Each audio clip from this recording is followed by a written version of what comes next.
Hey everybody, welcome back to Red Mug Music. I'm Brian, and today we're going to continue with the Van Halen Ranking Countdown with album number 7.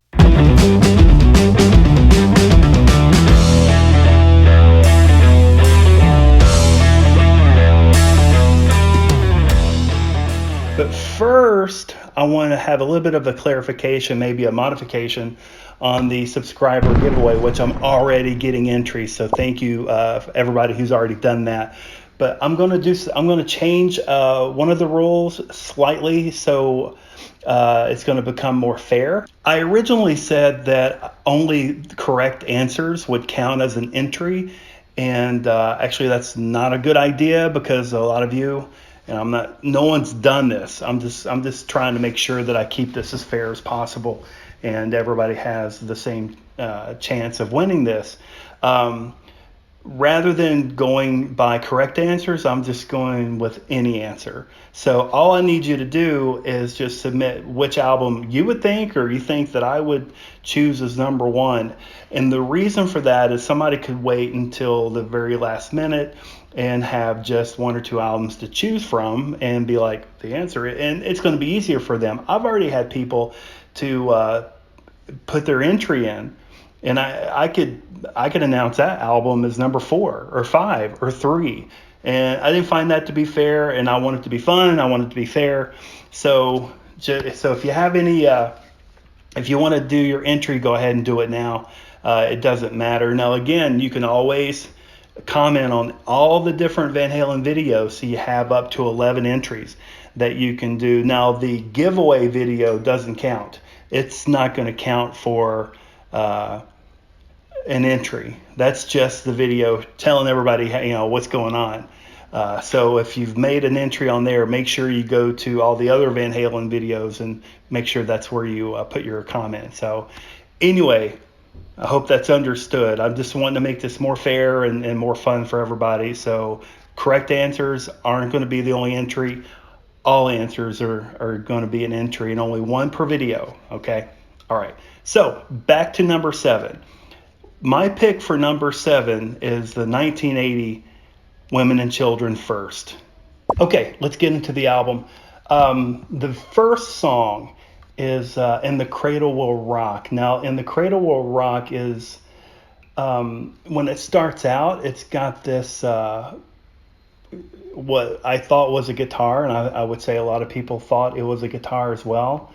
And what it is like a phase shifter affected Wurlitzer electric piano, and it's run through an amp to give it some distortion, and that's how the beginning of the song even starts out. I thought it was a guitar. It's not a guitar. So they were already using keyboards even in album number 3, and that's what this one is. So who would have thought?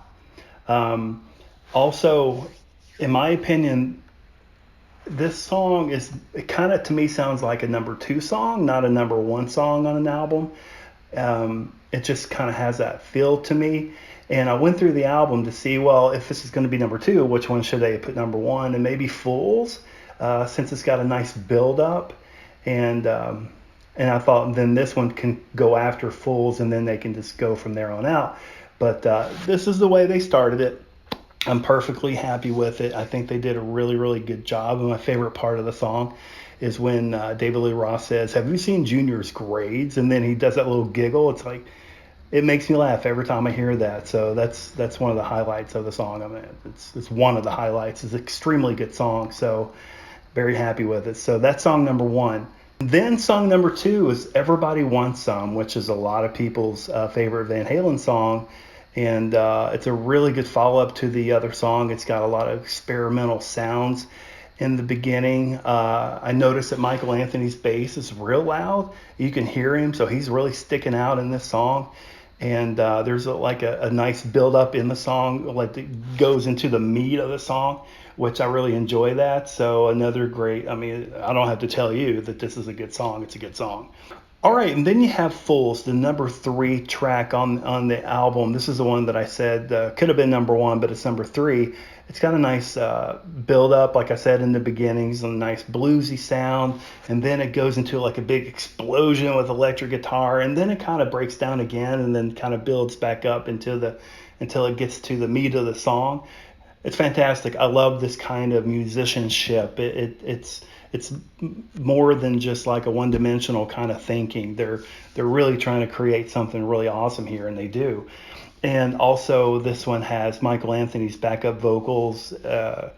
It's his like signature sound. You always know when it's Michael Anthony, so you've got that going on here. And also, um, in the chorus when Michael Anthony is singing with David Lee Roth, it's like it's Michael Anthony that I'm really hearing, not really David Lee Roth. So, but it's fantastic, great song.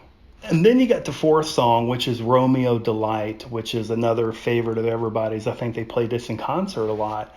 Um, Great sounding song. It's this fast driving, just typical Van Halen song. I know Michael Anthony, you can hear him on bass doing a whole lot of work. Just fantastic stuff. Sounds really good. And then the fifth song is a very small instrumental called Tora, Tora. And it starts out, it's all backwards. The music is backwards, very Beatles, very John Lennon. And then it jumps into the song, which is again instrumental, but it sounds like Black Sabbath to me. Like the first time I heard it, I'm like, that's why are they playing Black Sabbath? And and it's got this kind of haunting sound. You got Michael Anthony and David Lee Roth just kind of like screaming. It's almost with agony. It's like what's happening here? But all this is a build up to Loss of Control. So this is basically in Van Halen style, like we've seen this in Balance and also Diver Down. This is just an intro for another song, and I love it when they do this. So I love this kind of stuff. But then Loss of Control. Loss of Control to me it's a great double kick. Also, another Van Halen signature sound, very fast paced fireball of a song, and again that chorus with Michael Anthony singing very high pitched falsetto backup. I'll be honest, I was kind of struggling to enjoy the song. I wasn't a big fan because of how he and David Lee Roth were harmonizing, but then I'm like, well, I really kind of feel like that was the whole point. The song's called Loss of Control, and it feels like it's just something's off just a little bit, but really overall, when you listen to the whole song, it's a super, really good song. So I'm okay with it, and I think it's another good track. And then you have song number 7. Song number 7 is Take Your Whiskey Home. This was a demo. Oh, actually, I forgot to tell you, Fools is a demo. It was previously a demo. It wasn't written during the time of Women and Children First. They had written that earlier and then put it on this album as well as Take Your Whiskey Home, which Take Your Whiskey Home is a great song. Starts with an acoustic guitar, and I love it when Van Halen has that acoustic in the beginning and then it bursts into electric guitar. Love that kind of sound, and I love when they do that sort of thing, kind of like Ice Cream Man and Stay Frosty. I somewhat put this in the same category as those two. It's not exactly, but I'll do that. But Take Your Whiskey Home, really, really super good song. All right, the next song is Could This Be Magic? Could This Be Magic? Every time I hear the song, I imagine them in a bar. It starts out with an acoustic guitar, everybody drinking, got their arms around each other and just kind of swaying back and forth, just singing the chorus. It's just got that kind of feel to it. But did you know, actually you probably did, Nicolette Larson actually sings backup in this song, which is very rare for them to this point.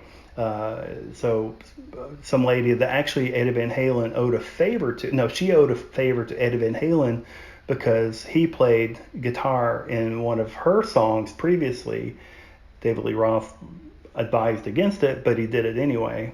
And but she sings backup, so that's pretty cool. But my question is, could this be magic? Why exactly was it not the last song?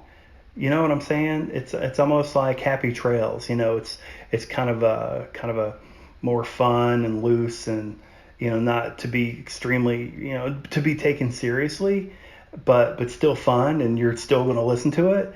So I'm just kind of curious why they didn't make it the last track, but I think that's going to be answered later on, so I'll keep going. The last song is actually called In a Simple Rhyme.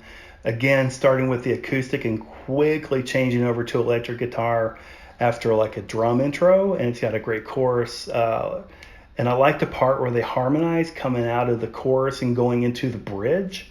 Oh gosh, this is just really good stuff. And tell me, again, that harmony, to me, especially at the end of the harmony, it sounds like the Beatles again. It's kind of Abbey Roadish.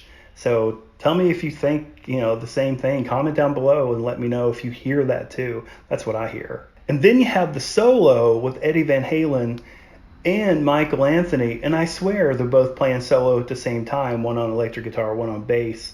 And it's like, do they know who's doing the solo or who should? They're both just going nuts. And I freaking love this. This is such a good sound. Listen to that part too and tell me, it's not like, because usually when you got a solo, it's always electric guitar and the bass just kind of just keeps the time, right? They're both just going nuts. So, God, this is a great song. And then the last song, which that was the last song, but on the tape, if you got the tape or you bought the original record, you'll notice there's kind of like I guess I would call it a hidden track, which I wouldn't really call it that because it happens directly after in a simple rhyme. And this little tidbit of music is actually called Growth. And what they were wanting to do is it faded out on the tape and the record. And now if you listen to it, like if you buy the record, or I think it's on the record now, or if you stream it or CD, there's like a cold stop. It just stops.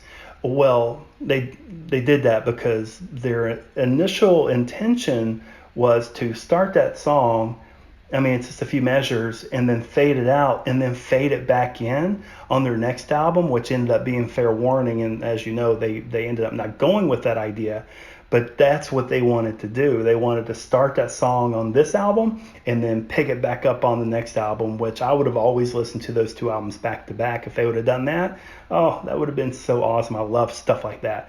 But they didn't do it. So they end up giving it a cold stop just to, like just a gigantic exclamation point at the end of the album. So cool stuff there. All right, that's the album. That is it. My final analysis is this album has lots of energy. It's got a lot of, the mixing, when you listen to the mixing, like I was saying with Michael Anthony and Eddie Van Halen kind of going at, like a solo at the same time, I kind of feel like this whole album was mixed that way. Everybody was mixed equally, so they're all just fighting for that, to be on top, to sound better. And I think that creates a lot of attitude and a lot of intensity on this album. I'm not saying that's what they did. I'm just saying that's what it sounds like they did. Like, you can hear the drums just as well as the bass, just as well as the vocals.